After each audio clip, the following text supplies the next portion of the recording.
आप ये कह रहे हैं कि पिछले बार जो चुनाव हुआ और इस बार का चुनाव जाहिर सी बात है मुख्तलिफ होता है, कई सारी चीजें इस में वजह बनती हैं। और अगर दिल्ली मॉडल की बात करें तो दिल्ली मॉडल को ही देश और में हर राज्यों में ले जा कर बताने की कोशिश की गई, लेकिन इस बार आम आदमी पार्टी के हवाले से जैसे कि देवेश साहब ये कह रहे थे कि इस बार थोड़ा मुश्किल नजर आ रहा है, क्योंकि इस बार भारतीय जनता पार्टी सामने बड़े आक्रामक रवैये से नजर आई। वहीं कांग्रेस की अगर बात करें तो कांग्रेस ने जो चुनाव लड़ने का तरीका रखा कई सीटों पर, वो कहीं ना कहीं आम आदमी पार्टी और किसको नुकसान पहुंचाएगा ये तो क्या वरिष्ठ पत्रकारों से ही समझेंगे। देवेश जी, आम आदमी पार्टी और भारतीय जनता पार्टी के बीच कहने को ये है कि कई सीटों पे कड़ी टक्कर है, लेकिन कई ऐसी सीटें हैं जिन पर रोचक मुकाबला हो गया आम आदमी पार्टी के एंट्री से। तो ऐसे में यहाँ पर किसको फायदा होगा, किसको नुकसान होगा, ये क्या कहा जा सकता है? देखिए, अगर आप जमीनी हकीकत पर देखें जाके कि मीडिया में तो खैर कांग्रेस बहुत अच्छा चुनाव लड़ी, लेकिन जमीनी हकीकत पे कांग्रेस उतना अच्छा चुनाव नहीं लड़ी। कुछ सीटें हैं जहां पर वो 7-8 सीटें जो दिल्ली में हैं जिन पे एक्चुअल में कांग्रेस ने अच्छा चुनाव लड़ा है, और वो मार्जिन हो सकता है कि कांग्रेस ने जो वोट गेन करेगी वो फायदा बीजेपी को 7-8 सीटों पे हो सकता है, डायरेक्ट फायदा हो सकता है। दूसरा ये कि केजरीवाल की भी जो टीम है उसमें भी कई कई जगहों पे ऐसा है जिनके व्यक्तिगत पार्टी के खिलाफ में, व्यक्तिगत वहां कैंडिडेट के खिलाफ में कुछ ऐसा माहौल है जो 20-25 सीटें जो हैं उसमें केजरीवाल जो है लूज कर रहे हैं। दूसरा ये कि केजरीवाल ने मान लिया था कि मुस्लिम और झुग्गी का वोट जो है उनके साथ है, तो वो ऐसी मुस्लिम बाहुल इलाके में प्रचार के लिए नहीं गए जहां पर उस वर्ग का जो वोट बैंक था वहां पे वो कोई एग्रेसिव उन्होंने प्रचार नहीं किया, क्योंकि उनका मानना था कि ये वोट बैंक मेरे साथ है। और एक्चुअल में अगर देखा जाए तो झुग्गी झोपड़ी का और मुस्लिम वोट जो है केजरीवाल को गया है। हाँ, लेकिन कई जगहों पर ये भी देखा मैंने, आश्चर्य की बात है कि जब बात की मुस्लिम महिलाओं से, तो उनका मानना था कि इस बार वो बीजेपी के साथ जाने के लिए तैयार थी, क्योंकि हो सकता जैसे बहुत सारी चीजें, कुछ बेनिफिट स्कीम थी जैसे गैस है, हाँ, और भी प्रकार की चीजें जो उनको गैस चूल्हे वगैरह मिले प्रधानमंत्री की स्कीम में।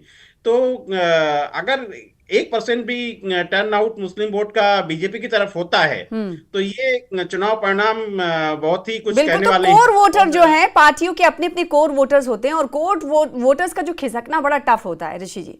और कोर वोटर्स की जमीनी हकीकत बता रहे देवेश शुक्ला कि उनकी जिन से बात हुई तो ये प्रतिक्रियाएं रही। मैं आपसे ये समझना चाहूंगी कि कोर वोटर अगर खिसकता है तो किसको फायदा होगा? भारतीय जनता पार्टी को फायदा होगा, कांग्रेस को फायदा होगा, या फिर कई ऐसी सीट्स हैं मुस्लिम बहुल इलाकों की अगर बात करें, खासकर ओखला की बात कर लें, तो यहाँ ऑल इंडिया मजलिस इत्तेहादुल मुस्लिमीन भी मैदान में है। तो क्या लगता है कि यहाँ समीकरण बदल सकते हैं इस बार?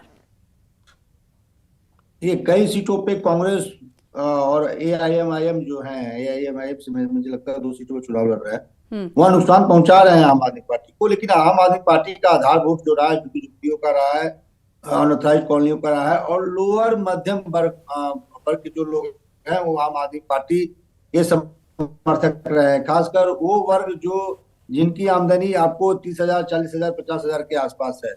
तो ऐसे वर्ग में क्या भाजपा घुसपैठ कर पाई है, भाजपा उसको तोड़ने में सफल रही है, ये देखने वाली बात है। मैं बार बार कह रहा हूँ, देखिए दिल्ली में जितने भी मतदान केंद्र हैं 2020 में मैं एनालिसिस कर रहा था, आधे जो मतदान केंद्र है वहां इन लोगों की बहुलता है, और इन मतदान केंद्रों पे आम आदमी पार्टी को लीड ही नहीं था। एक तरह से क्लीन स्वीप आम आदमी पार्टी ने 2020 चुनाव में की थी। क्या भाजपा इन जो आम आदमी पार्टी का जो आधार वोट है उसमें सेंध लगाने में कितना सफल हुई है? एंटी इनकम्बेंसी है। मैं आपको बताऊं, जंगपुरा में मनीष सिसोदिया के प्रति नाराजगी नहीं है, लेकिन जंगपुरा में जो वर्तमान में आम आदमी पार्टी के विधायक थे जिनको बगल वाले विधानसभा सीट पर शिफ्ट किया गया, बिल्कुल बदली गई सीट, तो क्या इससे नुकसान होगा? इतनी नाराजगी थी कि वहां के लोगों का कहना था कि विगत पूरे कार्यकाल में विधायक कहीं भी दिखे नहीं।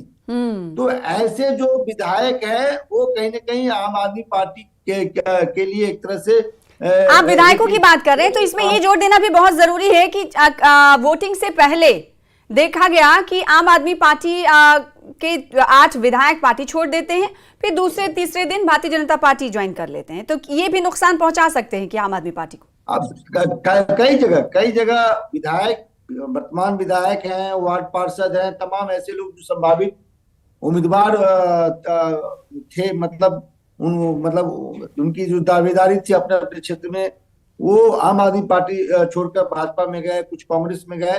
तो इसका नुकसान तो होता है, हर नेता का अपने एरिया में कुछ न कुछ वोट होता है।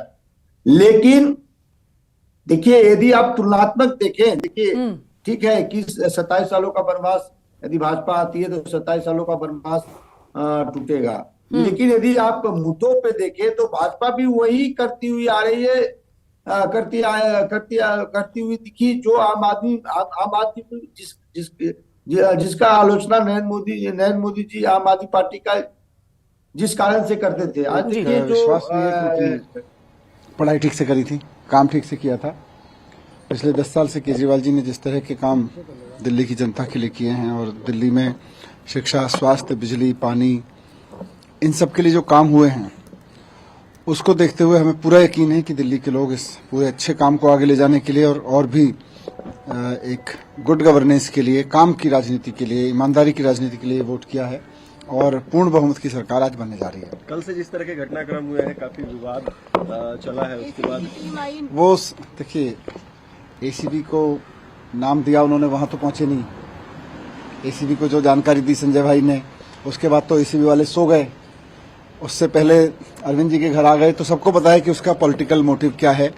पर वो सब छोड़िए, अब जनता ने अपना वर्डिक्ट दे दिया है, और वो अब से कुछ घंटे बाद आ जाएगा, और हमें पूरा भरोसा है कि दिल्ली में आम आदमी पार्टी की सरकार दोबारा बनने जा रही है। नंबर थोड़ी देर में आप ही लोग जनता को बता देना टीवी से। Thank you. तो आप देख सकते हैं मनीष सिसोदिया जो कि जंगपुरा से उम्मीदवार बनाए गए हैं, और इनकी सीट को लेकर जानकारी दे रहे थे। हमारे खास पत्रकारों से बातचीत हो रही थी, आपने सुना कि इनकी सीट पर क्या कुछ समीकरण है और जनता किस तरह से खुशी है, इस पर नजर रहेगी।